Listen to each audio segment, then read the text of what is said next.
Okay, we call this house to order. Welcome to round 2 of the ASDC 2014. My name is Henry Fernando and I'm from the Ateneo de Manila. I'm going to be your solo chair for this round. To my left is our timekeeper, this is Sharifa. And to my right, our regions, also their teams are Atika and Isha. I'm excited for a very good round, and if it's additional incentive for you, this round is being live streamed, so don't forget to sign up.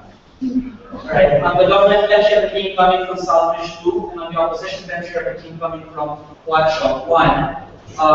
Without any further ado, I'd like to call upon the Prime Minister and to rise and defend the motion. Thank you very much. Thank you.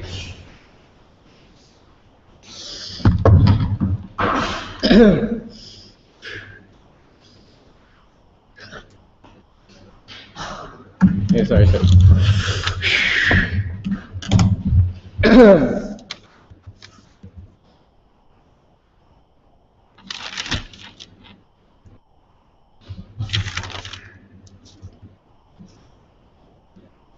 We at government side, who do not believe that it is the obligation of these peacekeeping forces to protect these war correspondents, are instead proposing a proposition.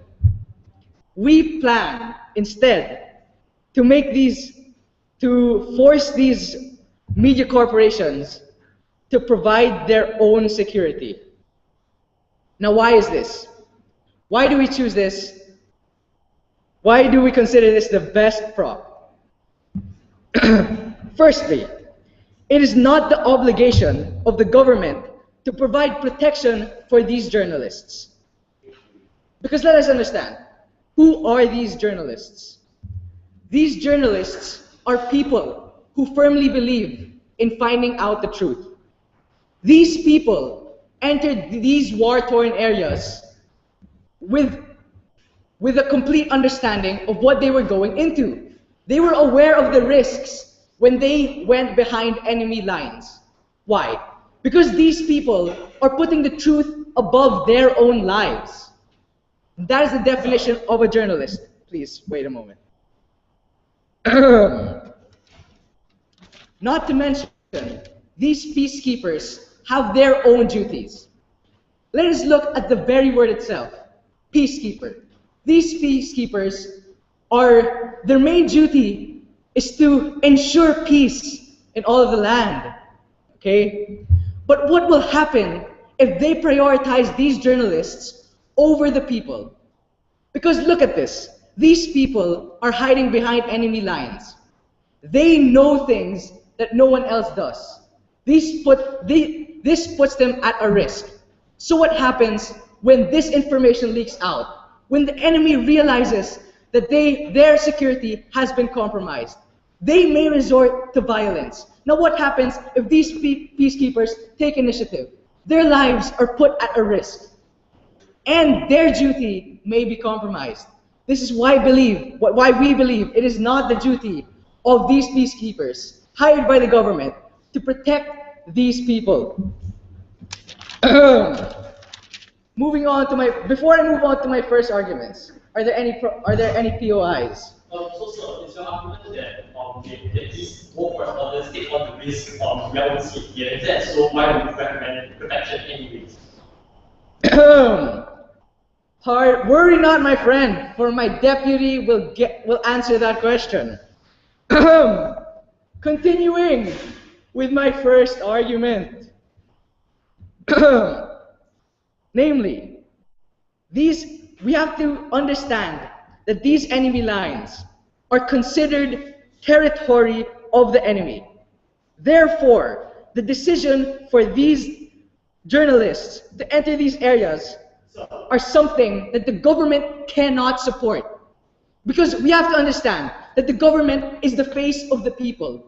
So what happens if we show our people that they are supporting these people hiding behind enemy lines? They're basically saying to the people, oh yes, we like these people hiding behind enemy lines. Please sit down, I'm not done with my first argument.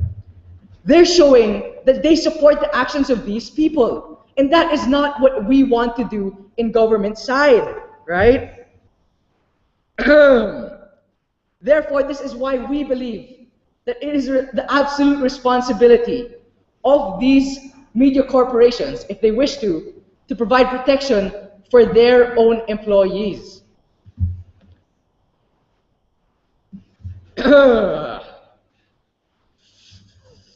Moving on to before I move on to my second argument, are there any other POIs? So why is it wrong for these for the government to have more correspondents if they are more illegitimate civilians and they are seeking information from quite illegitimate cause? Because the moment they enter behind these enemy lines, they are no longer just random civilians. They become a liability to the state. This is why we cannot back up these actions. This is why we must not allow these peacekeepers to prioritize the lives of these journalists over the lives of the people that they have been given the responsibility to. Which is why we are very glad to propose. But before I end, allow me to continue with my second argument. How the media is a third party and is not mandated by the government. We must understand that this media was not created by the government.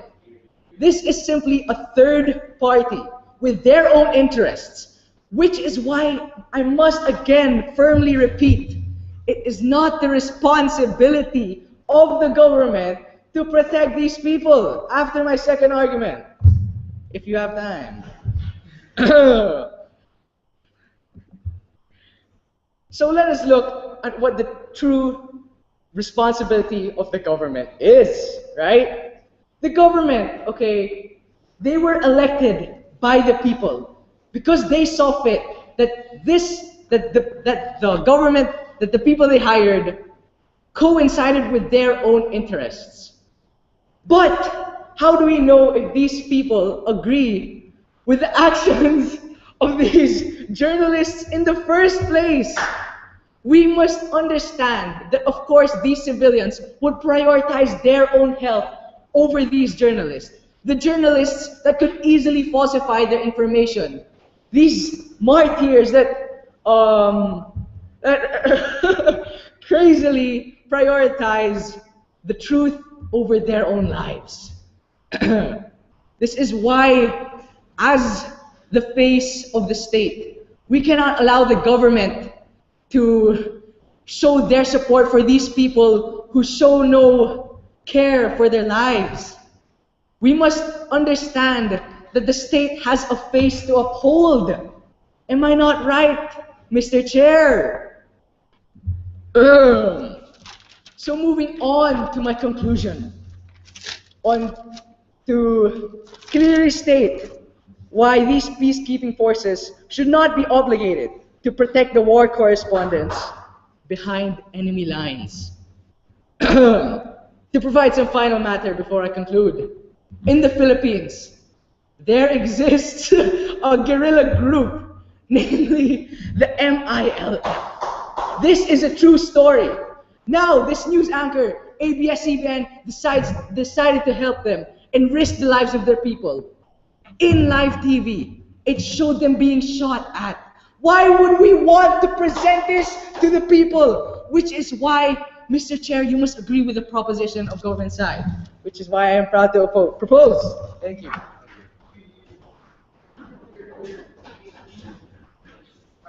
And the previous speaker for his remarks to open the case for the opposition bench to call upon the leader of the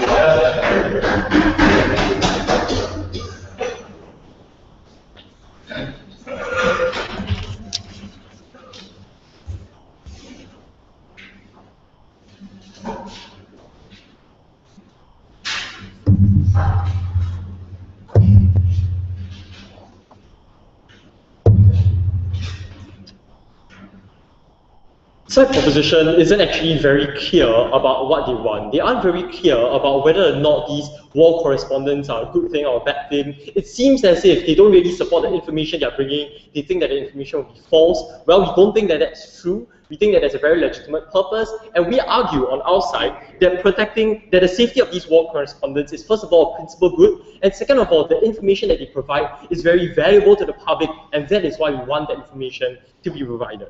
But before that, let us tackle what they told us. First of all, their policy, and second of all, the many different disjointed arguments that they brought to us. So first of all, they told us that they would force these media corporations to protect the journalists, right? We tell you that, first of all, this is something that is very unlikely to happen. It is highly unlikely that these media corporations would somehow hire, I don't even know how this is going to happen. It is highly unlikely that you'll even be able to find like armed people in like Afghanistan or in Syria to be able to protect these war correspondents, right? Which simply means that these war correspondents will not get the protection, or there will not be any information provided on their side of the house, which we think is ultimately a harmful thing that exists on their side. Even within the status quo, we already see many news corporations finding ways to get around the rules because there already are rules about the safety of their correspondents. So they find like part-time sources, or they find local sources. They still have there's still a lot of human rights abuses that are going on. So if that is what they're trying to avoid, they ultimately are unsuccessful in avoiding it.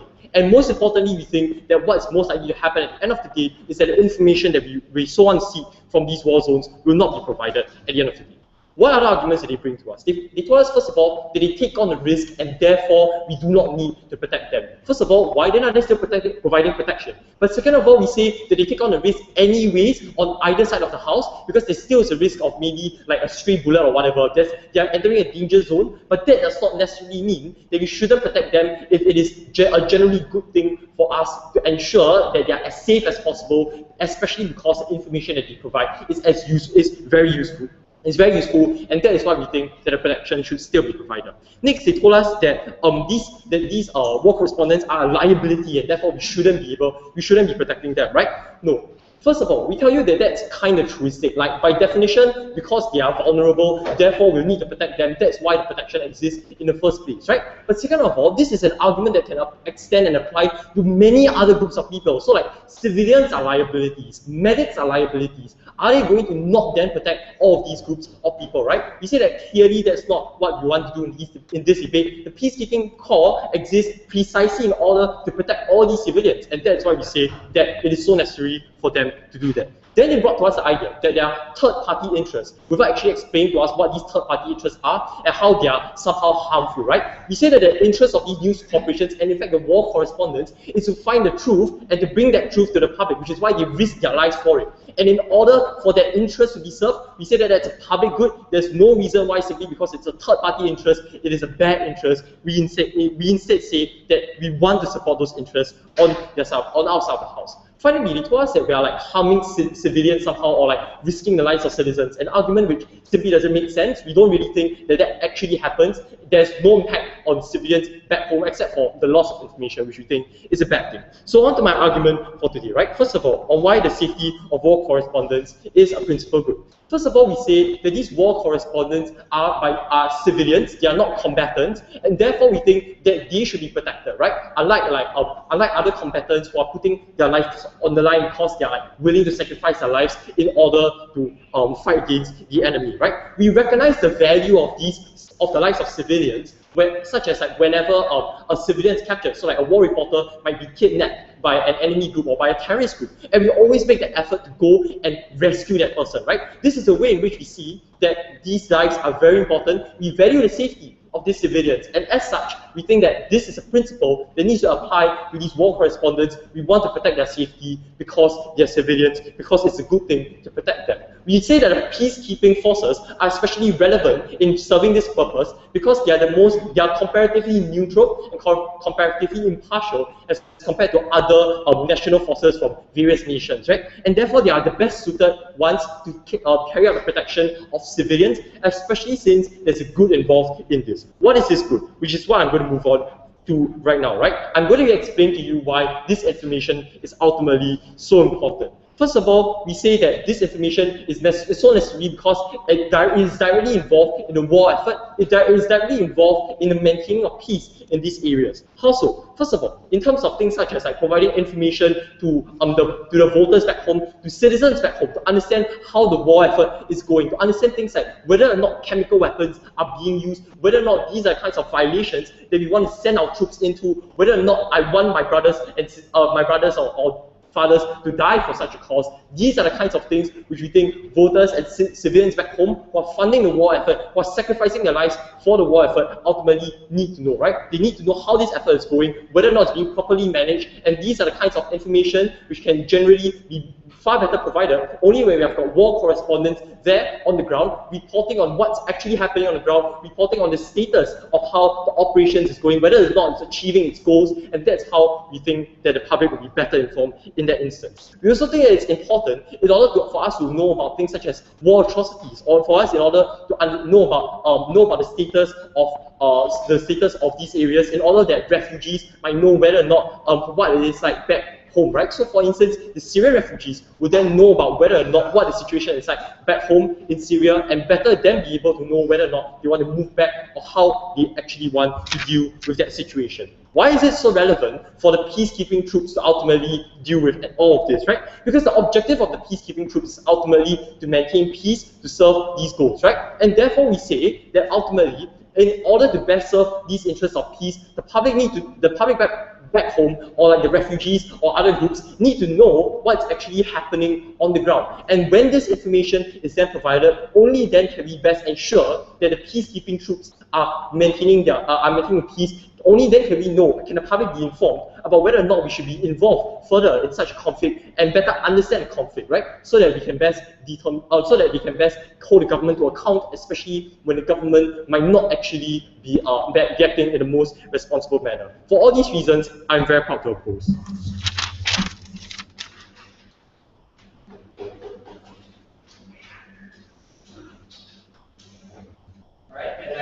Thank the speaker for his remarks. Further, the case of the affirmative bench will call upon the Deputy Prime Minister here.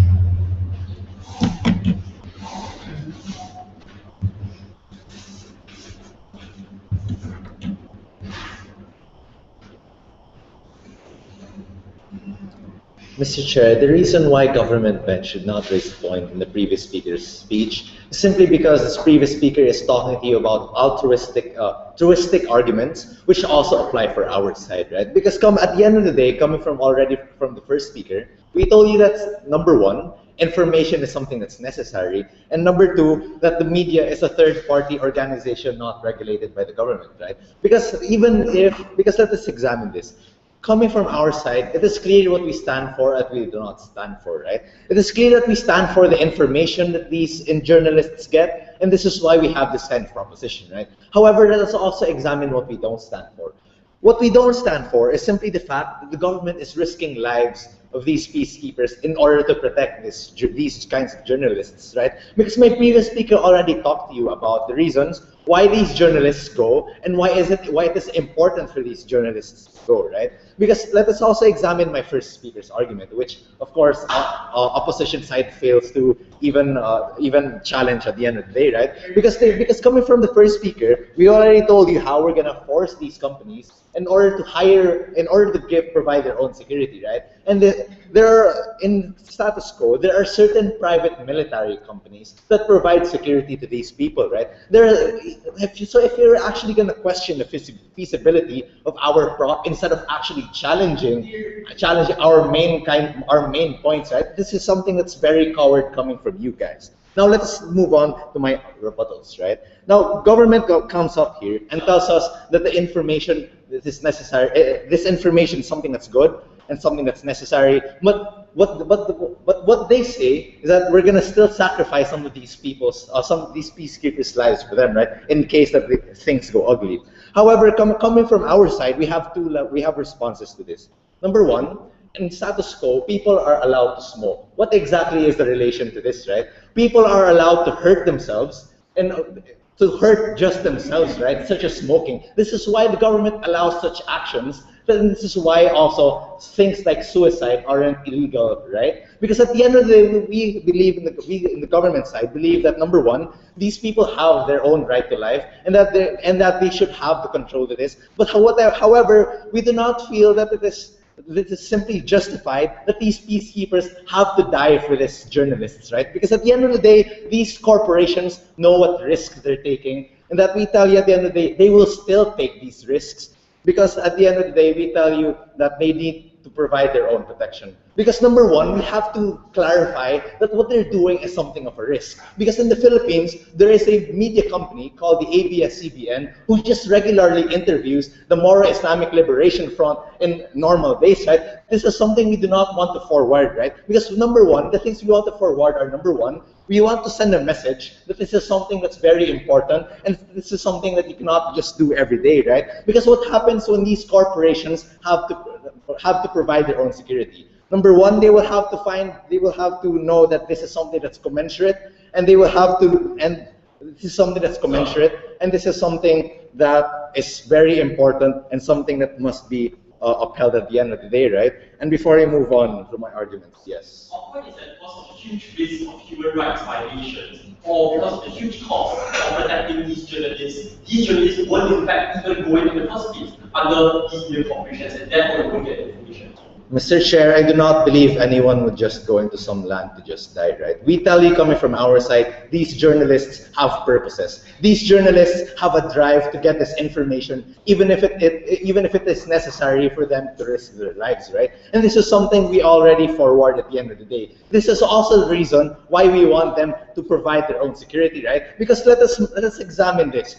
Media is a third-party corporation, which the government shouldn't have any ties with, right? Because we tell you media corporations have a view of their own, right? And we tell you having the government being involved in these views is something that we do not want at the end of the day. Now let me also talk about how they're a third-party corporation and how they're supposed to provide their own protection, right? Because at the end of the day, media is something that is very unbiased and something that's separated from the government. And we coming from our side, we feel that it is unjustified for these peacekeepers to sacrifice their lives for these journalists. It's already coming from the previous speaker. We already told you that, right? Now let me move on, please sit down. Let me move on to my arguments, right? Because what happens then, right? Because if we analyze the end of the spectrum, we also have to consider how the enemies feel, right? Because what happens when these journalists visit these lands? We tell you that they're taking a great risk in order to just interview them, right? And what does our side try to forward? We try to forward this kind of information that's very true and very clear. How exactly will these enemies think if these kinds of journalists are being protected and are being supported by the government, right? Because at the end of the day, we want to separate the media and the government. And what happens when the government is the one who's supposed to protect these journalists, who's supposed to sacrifice their lives for the journalists instead of the corporations, right? We tell you this is something that's unjustified, and we tell you this is something that our side promotes as a problem at the end of the day, right? Which opposition clearly does not recognize.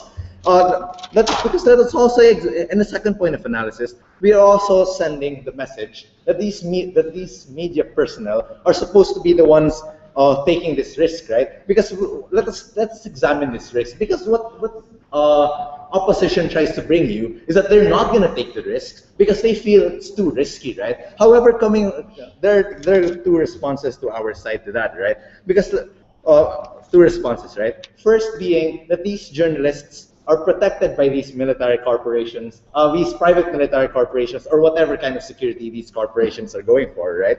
And number two, we tell you that it's something that's very feasible and something that allows this kind of information to happen in the first place, right? Because let's take what's happening on your side. Media corporations are being lax and are being too dependent on the government. And this is something that we do not want to forward. We want to forward this idea that media companies should have their own unbiased view, right? And this is something that's exclusively coming from our side. So let me conclude our arguments, right? First, we tell them that there's a problem, that these people, these peacekeepers are sacrificing their life, and it is unjustified for them to sacrifice their life for another person's intentions, right? And how, number two, we're supposed to make these media corporations take the brunt of the risk that they're taking instead of the government. And this is why you should side with government.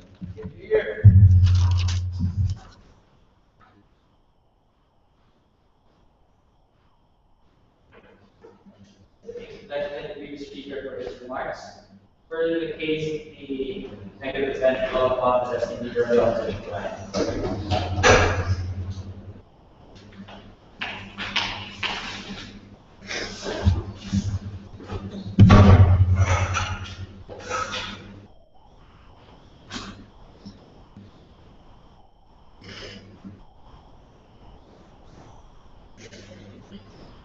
I'm going to talk about two things. First, I'm going to talk about the inherent risk that's involved in becoming a war correspondent and what we have to say about that in terms of protecting these war correspondents in light of this risk. And second, whether governments can actively support war correspondents going behind enemy lines in the light that they have, I quote, a proposition face to protect.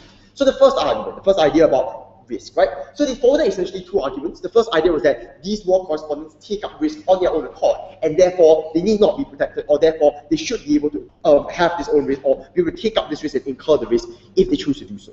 First, we question them. Why then do they still protect these war correspondents if they recognize that these war correspondents already want to take up the risk, or already are at risk in the war zone in the first place? So if their side is, from first speaker, willing to admit that they want to adopt a policy whereby we have independent security in terms of, from a third party, why then do we still need to protect them if they recognize there is a risk that they take up? We ultimately argue, in fact, that this is unfeasible on their side and they will ultimately receive no protection. This is something that they never responded to that my first speaker brought up. My first speaker told you that many of these organizations, well, thank you, sir, already circumvent the rules that are currently in place to protect the safety of these individuals. In light of this, incurring additional and far greater cost in terms of security, in terms of mercenaries, putting them on the ground would be something that is unlikely for these media corporations to do. But let's play their game. Let's assume that this is perfectly feasible and there are competent mercenaries on the ground. Why then do we still prefer peacekeeping forces to be the ones rather than the mercenaries of the third party? We give you 4 reasons. 1, because these peacekeeping forces are neutral in the conflict.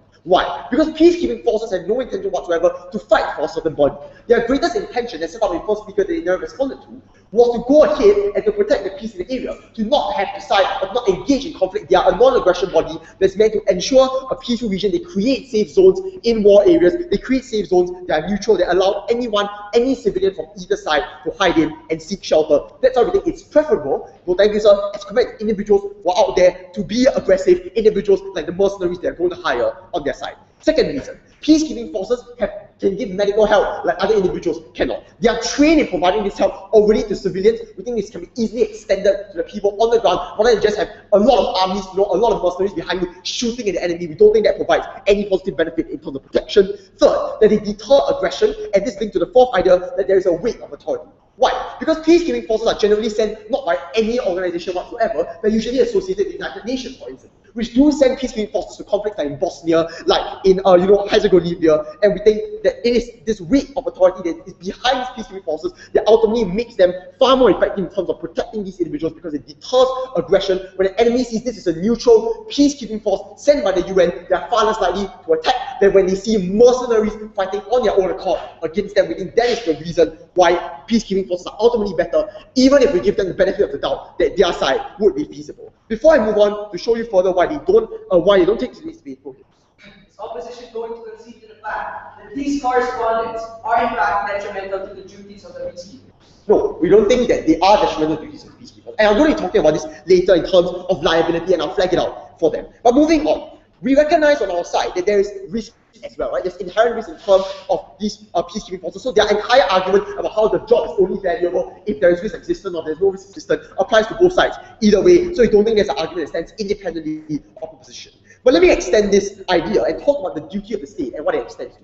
I'm going to argue that the duty of the state extends to minimizing the risk, even when individuals choose to take on the risk on their own accord. What were actually their arguments on their side? They told us two things: that the state allows for one, smoking, and two, suicide. I would first like to point out that suicide is illegal and you're not allowed to incur so much self-harm to yourself. Therefore, we don't think that the state already prevents you from incurring huge amounts of self-harm. So on smoking, what does the state actually do even when they legalize smoking? They put things like sin taxes, they put things like education in place so as to minimize the risk, even when you make this active choice. Within this principle of risk minimization that the state has the duty to do, should extend also to these war correspondents. The state should also send peacekeeping forces to protect these war correspondents to minimize the risk, even if they choose to take it up on their own accord. So thank you, sir. Moving on to responding to their POI and talking about liability, which came up in first speaker. This is a response that they never responded to, which my first speaker brought up right from the start, and even in his substantive, right? So what if these individuals are liability? It doesn't mean that the state has no duty to protect them. For a very simple reason that civilians and medics are also liabilities in terms of them being unarmed, in terms of them being unable to fend for themselves. If their criteria for liability is just because they're unarmed, just because they're unable to fend for themselves, they wouldn't protect civilians, they wouldn't protect medics, and therefore they would then not have any duty for these peacekeeping forces in the first place, since their ambit of duty is to protect civilians, is to protect individuals on the ground. We argue that war correspondents fall under this as well. I'm going to extend this and talk about how even if we recognize that they are vulnerable, they still actively contribute to the effort, right? Because just like medics contributing to the war effort in terms of helping civilians on the ground, in terms of helping ill army members or whatnot, journalists contribute to providing essential information to the war effort, and it aids it, especially back at home. And here's where I transition nicely to the second idea about how governments cannot stand behind individuals who cross enemy lines. And here's where I argue that it is not an a priori bad thing to go behind an enemy line. It is your intention as to what you're doing there that actually matters. If I go behind an enemy line to shoot the enemy, then clearly there is a state of aggression there. But if I go behind enemy line to take war photographs and to send them back home, we don't think that's fundamentally a bad thing. We don't think the government cannot stand behind these things. They need to prove to us why governments cannot stand behind individuals taking photographs in war zones and sending them back. In fact, we argue throughout my first speaker, right, that there is an inherent good in the government supporting this. Why?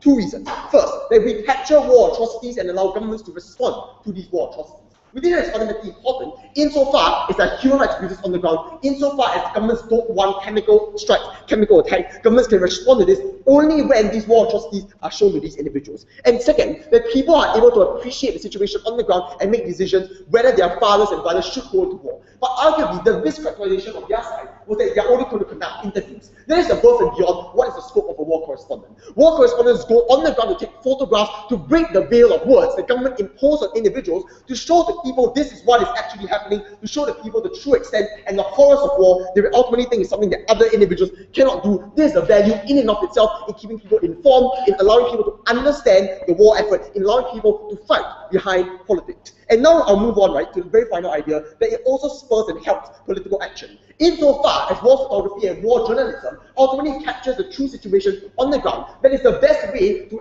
have an informed political decision as to how to respond to the situation on the ground, how to respond to the situation of the war down there. We argue that war correspondents provide huge amounts of benefits. Governments should recognize them and protect them under and using peacekeeping forces. I'm very proud to oppose.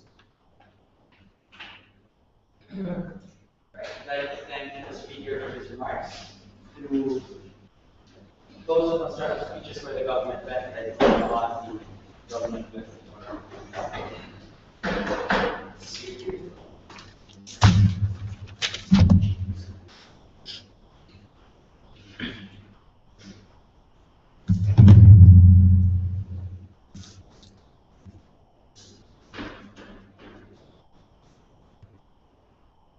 Mr. Chair, this whole debate has been basically about in which side is it best is in which side is it justified for the government to allocate its people to protect these media. And basically we say for all the points that we have raised a while ago, you already know our answer, which is no. So basically, let me start with rebutting a few of the ideas of the opposition bench. They say that war correspondents are good. Well, yes, we agree with that. But they say that peacekeeping forces should be the ones to protect these civilians.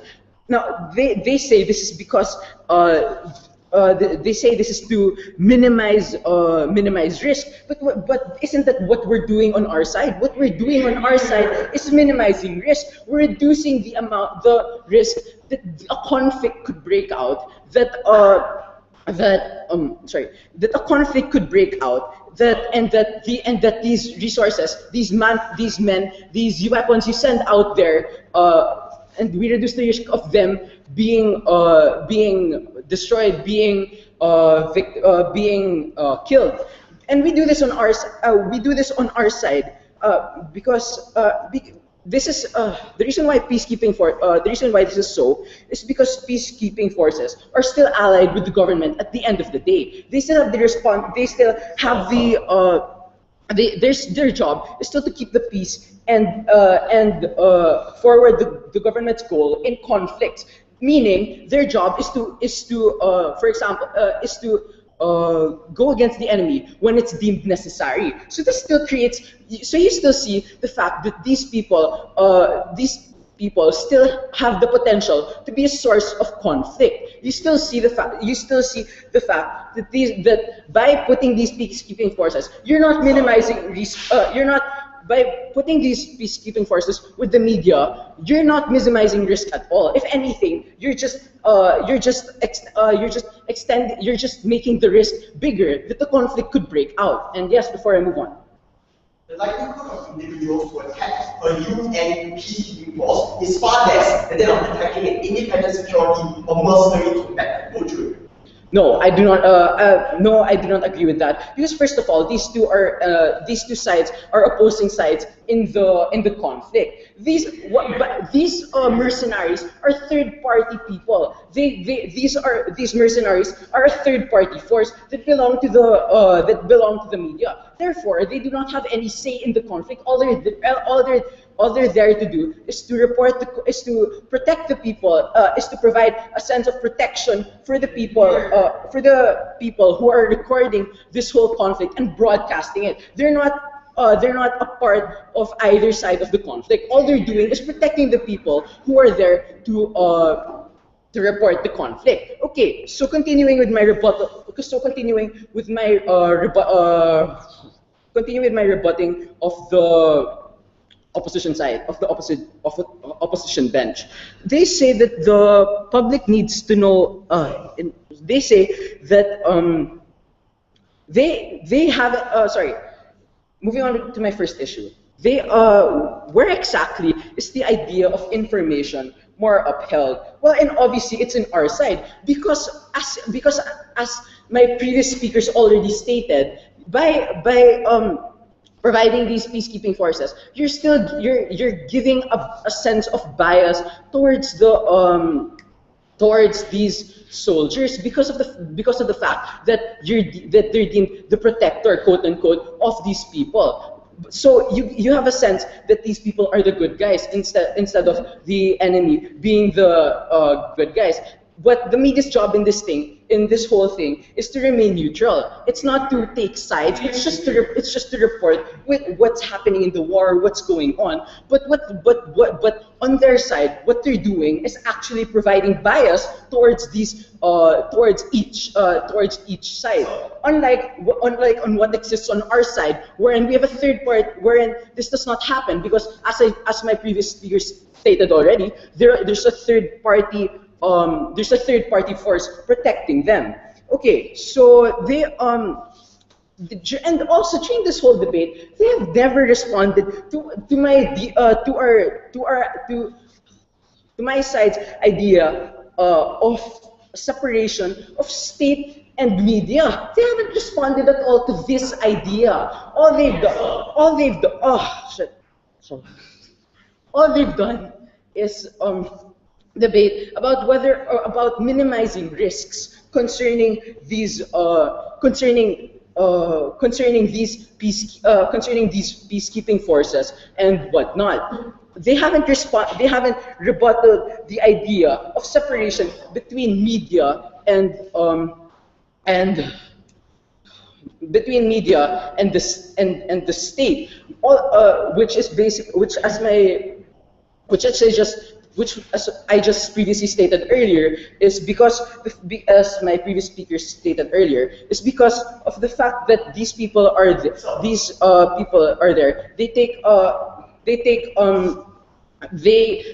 There's still a bias between them because of the fact that they're viewed as the so-called protector. Okay, so moving on to my second issue. Is it justified for the government to allocate its people to protect these people? Well, we say no, obviously not, because we already rebutted this idea already coming from opposition side, wherein they say that it's minimizing risk, but in all actuality, their case, that argument falls because of because of the ideas coming from government side, which completely demolished that whole point because of the fact that it doesn't actually minimize risk. If anything, it makes the risk bigger. So what has our side brought you today? Basically, we have explained to you, we have shown you where the idea of information is better upheld because of a neutral, because in our side, we show you a neutral media.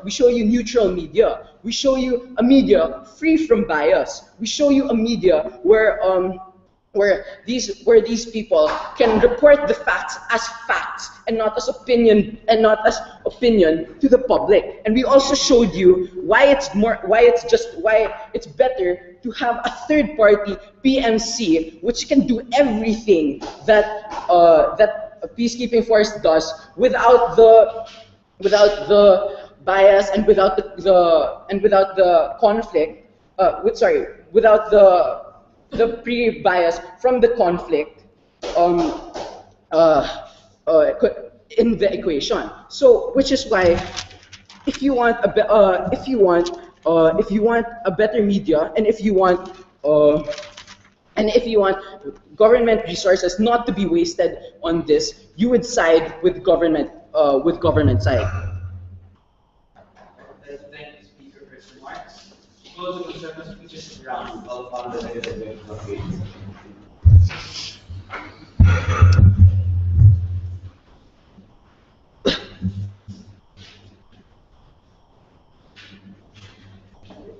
So this is how I saw the round. That side agrees that there's a principal benefit to providing the truth by news correspondents. All they concede, and what they implicitly considered, is that someone has to do it. We think that ultimately, when it comes to the fact that, they have essentially considered that someone has to bear this duty of protecting these news correspondents, we have to first consider, one, who by default is supposed to protect these news correspondents, and secondly, given that someone has to do it, who is the best person or who is the only agent to protect these news correspondents? Those are going to be my two questions of the day, right? So first, why is it that we think that it is the purpose of these peacekeeping forces to protect these people? We told you in Timothy's speech a few things, right? First, these forces are neutral. That means that by default, their definition or their purpose is to prevent the casualties of non-combatant people. But this does not mean that news correspondents, by default of being a non-combatant person, mustn't stay in the war because of the principal good of providing information and truth to everyone around the world. What they said was this: they said that it is not the duty of the nation to protect these correspondents. Here's where they conflated the duties. The duties of peacekeeping forces and the duties of nations. First, we argue that this assumption is factually false. The fact is that we're talking about, United Nations, we're talking about international organizations, which is the political incentive to want to fund and operate these forces. Because in the real world, what happens is that most nations, because they want to meddle in the affairs of other nations, usually they aren't the people behind these forces. But more importantly, let's make this assumption that just because you are a third party, it means that your interest doesn't coincide with the interest of the nation, assuming that it is a nation. We argue that in a specific instance of writing news, ultimately, the very fact that news organizations are not mandated by the government is the precise reason why they're valuable, because the credibility of news is swayed the moment you are funded by the state. That is why in Singapore, for instance, when the Straits Times is regulated by the MDA, there's a lot of there's a lot of suspicion as to the credibility of these news. That is why ultimately, it is for the precise reason that it is a third party that the credibility of these news is ultimately so important. But furthermore, we argue that it cannot be said that there's no tangible implication of these news on the nation, proving ultimately that it is in the interest of the public to want to know, for three reasons. One, because voters, when voting on these policies, have to know what the truth is. They have to know if the government is hiding behind rhetoric to sort of sidestep this debate. And the sort of public outrage that we can garner by providing information through images is ultimately something that will sway the favor to protecting these people. But more importantly, as Brian argued, we ultimately argue that this also sways the decisions of political entities, right? So for instance, if I know as a strategist that my people are dying, and on a cost-benefit analysis, the news provider tells me that this is not a good maneuver, this is something that I should consider, and this factors into the political consciousness of the public and also that of politicians. So it's on these three reasons we don't see why this is not in interest of the nation. Next, I said, we want to prevent peacekeeping forces from fulfilling their other duties. First, what are these other duties, right? Like by definition, if these duties are to protect non-combatant casualties, we don't see why they will not extend this principle to these correspondents, which is ultimately why saying that these correspondents are a liability is extremely pernicious, because this rhetoric can also be used to shift responsibility for protecting civilians as well as other people, for instance, medics within these regions. It is precisely because these people are liabilities you have to protect. But more importantly, we don't think that this is a zero-sum game, right? The fact that you have to protect one person over the other, especially since in the real world, there's a lot of incentive and capital to want to increase the size of these forces to protect as much people as possible. For instance, in the Bosnian War, the UN increased its peacekeeping forces by 120% to protect the 7 Al Jazeera news correspondents that allowed the world to know the atrocities behind these billboards. Next question. Why is it that we think that these forces have the capacity to protect these correspondents, right? What they said was that they pushed the burden onto news organizations to protect themselves. They never considered if these organizations have the capacity to do so. Here's what is going to happen when we envision the policy, right?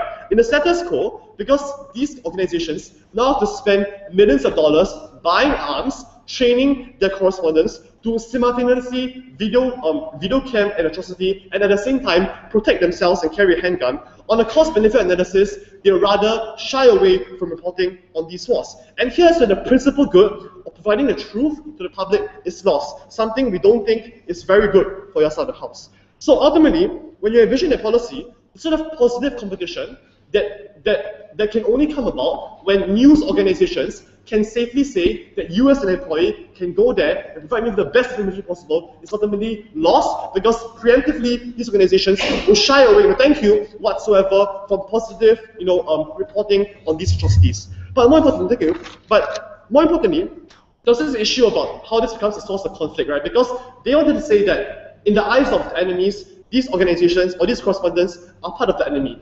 There's a contradiction between, on one hand, saying that these people are third parties or being perceived as third parties and separate from the state, and at the same time saying that they are perceived as furthering the propaganda cause and therefore furthering the cause of war, which is switch. But more importantly, and further, we argue that ultimately there are so many reasons why, when it comes to peacekeeping forces, the sort of deterrence that can be achieved is unique. Before I move on, yes. Is non-opposition bench prioritizing the lives of these journalists over organizations? No, we don't think it's a zero-sum game, right? It's not as if you can only protect civilians or protect these correspondents, especially since when you are tasked with protecting a correspondent, you are going to say, okay, I'm going to shift my responsibility in one region into the other. More realistically, they're just going to increase the span and the size of these forces to protect more people. More importantly, and moving on, we argue that there's this cloud of it is simply unintuitive to say that you'd rather attack a peacekeeping force that is backed up by an international organization as powerful as the UN, as compared to attacking a military or a person that is providing news, especially since it is violating the Geneva Code to attack a UN peacekeeping force. That is why ultimately we think that attaching these peacekeeping forces to these correspondents is ultimately going to increase the sort of deterrence we have, especially since under both sides we argue that that are always going to be like militia, for instance, the MILF, they're always going to perceive these people as enemies. So one leads to think that it is the purpose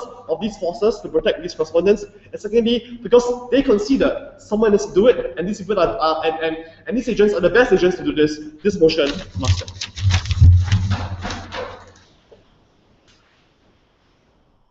Okay, we'd like to thank the speakers' remarks. Let's begin our debate on the method of life.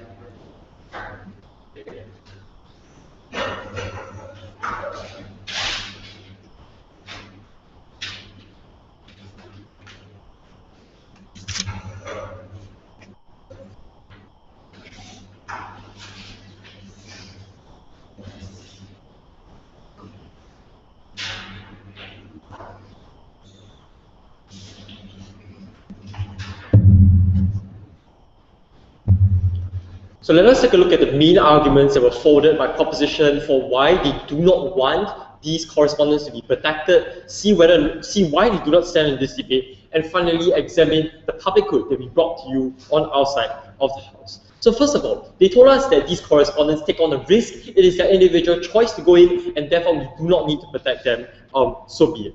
Yes, we told you they do choose to go. We are not stopping them from going. However, there is no reason why these peacekeeping forces should not seek to protect these lives of civilians, right? Because we told you that it's just an inherently good thing to protect these civilian lives. It is the purpose of these peacekeeping forces to ensure that we minimize the losses of lives of these civilians, and that is something that we think ultimately the peacekeeping forces are there to do, right? That is the reason why we go all the way to the extent of risking the lives of soldiers to save civilians who are kidnapped, right? And that is why we think that ultimately it is so important to protect these civilian lives. Yes, we think that the government has a duty to step in this instance to help facilitate this choice, to help to ensure that the safety of these journalists are actually protected.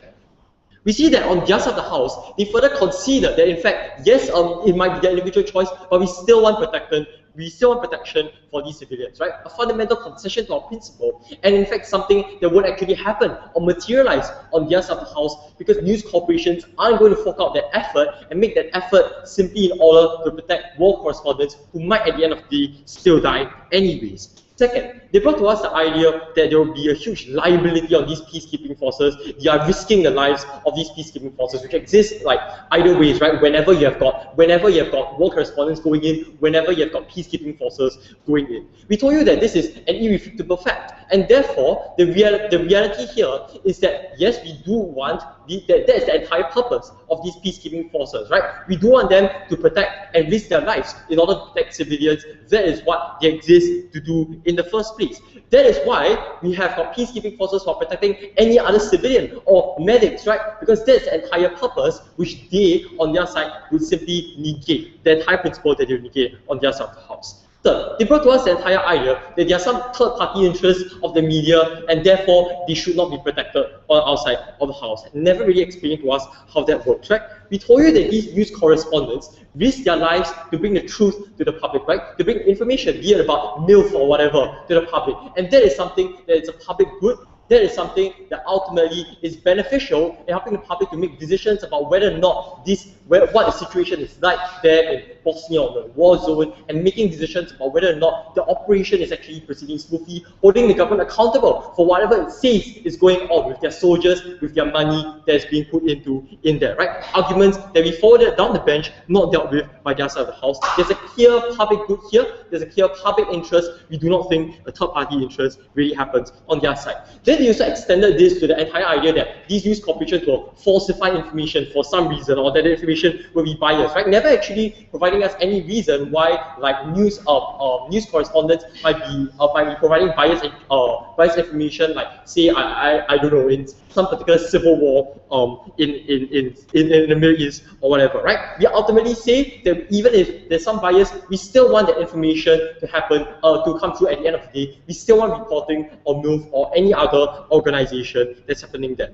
That is a public good that we serve on our side of the house, right? Because we allow, first of all, these war correspondents to even go in the first place, because they then have that protection which can realistically actually materialize. And second of all, because an armed escort which is provided by the UN is ultimately something that other random troops or random terrorists would not want to attack for no reason at all, right? Because like you don't want to attack armed men, and you wouldn't want to attack or anger the UN, facing the risk of retaliation and them firing back. For all these reasons, we are very glad to protect the journalists. We are very glad to say that there's a public group. We stand very proudly as our position.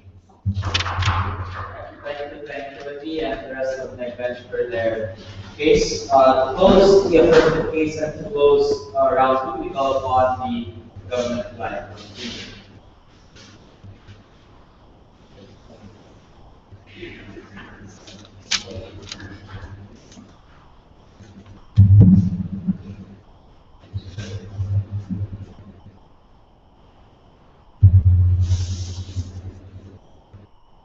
Mr. Chair, opposition side can keep harping about all these the feasibility of our prop, right? But they're never going to win if they're never going to challenge us in our principal concepts, right? Because what did our side bring to you today? We brought to you the principles of how, number one, it is not justified for these peacekeepers to offer their lives for these journalists, right? And how, number two, we also bring to you this principal idea how media should be separated from the government, right?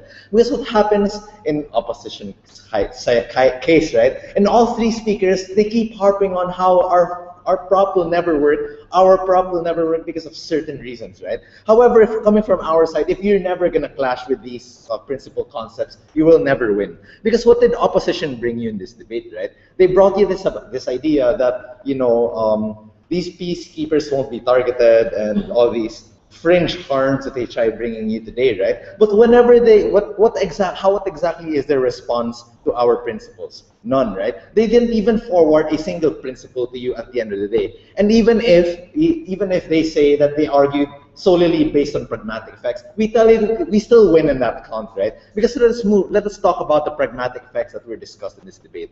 Already coming from our first speaker, we already bring you to the fact that yes, we concede that this information is indeed important. We tell you that, however, coming from our side, we told you that these companies should be the ones who should provide protection, right? Because let us examine what exactly your side is going for. Your side is going for the fact that these peacekeepers will generate, more peace, right? However, I have never seen a peacekeeper who was unarmed, right? We tell you these peacekeepers will eventually resort to violence when it is needed, right? Because that is the job that they do, and that's something that's exclusively coming from our side, right? And we also tell you the fact that these private corporations are something that's neutral, right? Because coming from our side, we tell you that even if these peacekeepers are from the UN, the fact changes that these people are still hostile against the enemy, right? Because we tell you when the enemy becomes hostile to these civilians, we tell you that it leaves no choice for these peacekeepers but to return the violence, right? However, coming from our side, what exactly is the job of these security agencies, right, or private military companies? We tell you that the only job that they have is to protect these journalists and to protect the information that they carry, right? Coming from our side, we also tell you that these private military companies are indeed neutral and actually have a lesser chance of going into violence with them, right? Because what exactly is the benefit of the enemy to actually target these, right? And what else does government bring you today? Government also brings you how it is completely how it is completely unjustified for these peacekeepers to sacrifice their lives, and how number two, our prop actually works better in real life, right? Because coming from our side, we were the ones who exclusively told you that we're actually providing more peace on our side, and how we're also better forwarding the job of the peacekeepers side. Because coming from, even if you say that it isn't a zero-sum thing, we tell you that a certain number of peacekeepers will still have this job of protecting, right? And we tell you that's something that we do not want. That's something that we do not want to spend resources on. Because number one, we tell you that it's completely their choice and that they should take the brunt of this choice, right? Because we tell you that if they take this choice, they should be the one who should suffer and not the government. And this is supported by our argument when we tell you that these media corporations and the government are supposed to be separated, right? And to conclude this debate, We tell you, number one, we win on all principal aspects of this debate simply because the other side simply has none. And how, number two, even if we engage in their debate on pragmatic effects, which conversely they didn't on our principal effects, we tell you we still win in this aspect. And this is why we should win this debate. Thank you. Right.